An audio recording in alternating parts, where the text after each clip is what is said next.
David from Media Unlocked, and today we're doing a tutorial on the Canon T3i.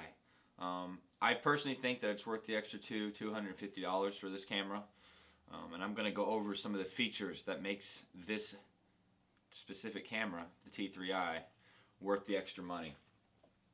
T3i body only is going for like $800, and I believe body with the 18 to 55 kit lens is going for $9. On Amazon, the Canon T2I, you can pick up body and I believe the kit lens set for like $600. Body only costs more on Amazon than the body and kit lens on Amazon, surprisingly. So this camera is about anywhere from $200 to $250 more, the Canon T3i, but I think it's worth the extra money. So let me show you why. Alright guys, so I'm just going to go over pretty quickly over the features of the Canon T3i that I really like, and we'll touch base on a few other things. So before we jump into some of the really nice stuff, if you notice, in the T3i the body's changed a little bit. As you notice, the buttons here and the dial are all a little bit smaller than the T2i, due to the fact that they had to add in this LCD screen, which I'm going to show you here in a second. And if you notice on the side, they split up the plunger and mic inputs and the HDMI and AV out digital inputs. So before, all the inputs were on one row like on the T2i, where they split them up between the two to give this LCD screen, which is probably the coolest feature that I like. One of them. There's a couple really nice features of the T3i. So as you notice, you have a flip screen now. So this is just great. You know, if you're looking down, you know, you're standing up, you're trying to get something out that way, and you need to look down. Well, you can look straight down. You don't have to be down in front of the camera like this to be looking at the subject or what you're shooting. So the T3i, photography-wise, is not really any better than the T2i. Video-wise, though, leaps and bounds in my opinion. So you have the swivel screen, which I absolutely love. It feels pretty well made. It doesn't feel very flimsy. That's what I was worried about, is that they were going to put a flimsy screen or something that I feel like was going to easily break. And thankfully, it's not going to, in my opinion. So I think that's pretty awesome. Now let's jump into the menu, my second favorite feature here. And we shall go over to the second movie and camera looking icon here. And we can go down to sound recording. I've set it to manual. Now look at that. Now I know Magic Lantern with the T2i gives you full control over your sound, but so does the T3i, which is awesome. So I can go in here and set my record levels, so I can do an audio check before we shoot, so I actually know that the audio is coming through good. If I've got an external mic hooked in, wind filter, so I can enable a wind filter if it's windy outside. Or I can just set it to automatic and or disable altogether. So right there is like huge. So you've got a swivel screen and you have control over your audio. Big for me. Also, it gives you you can do magnification, which is supposedly better in this than previous models, than the previous model.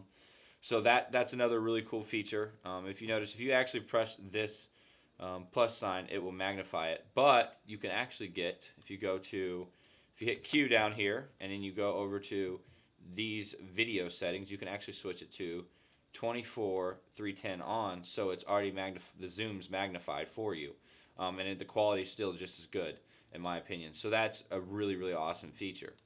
So my last feature that I really like, we're going to switch over to photography settings. Now this is the only photography setting that I really like. Besides that, if you notice, every time I'm flipping through, it's explaining each exposure to you. So people that are new to photography, this may actually help you out. This may be a little more clear than some of my tutorials on how certain things work, maybe not.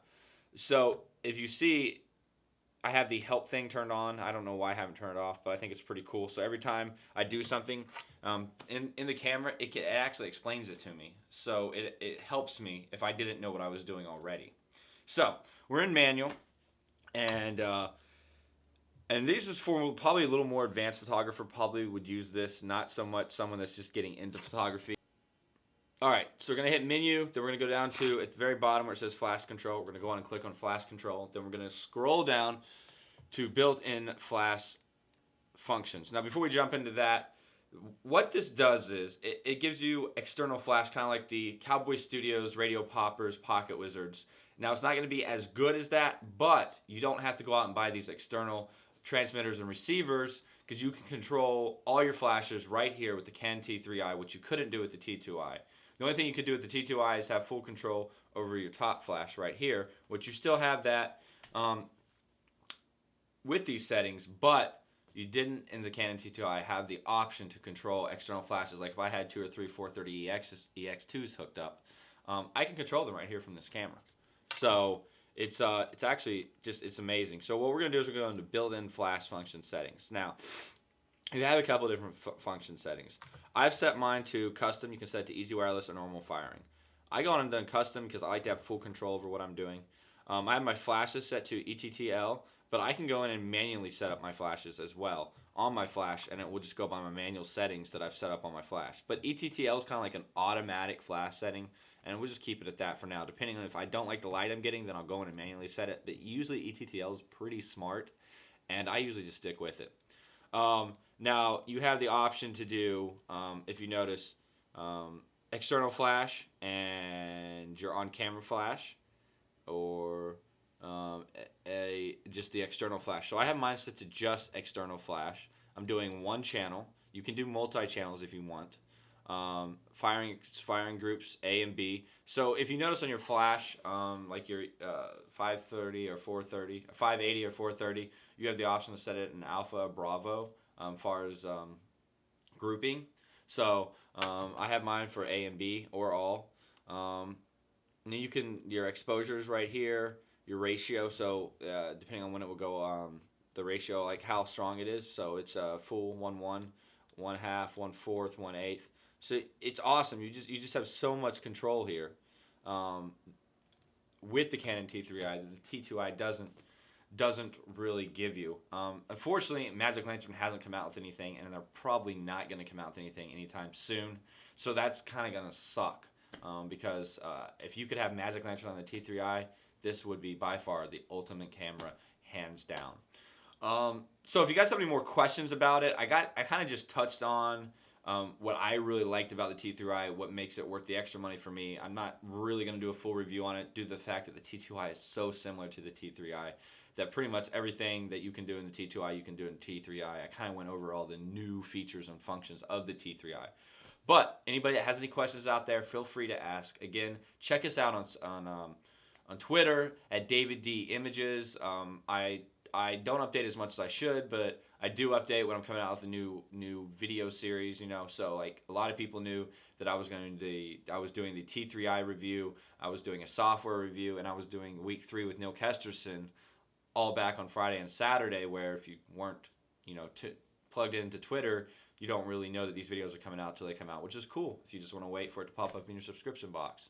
Again, it would be awesome if you guys would subscribe. No big deal if you don't, though. Anyways, I hope this helped you guys out. Feel free to ask any questions, leave comments.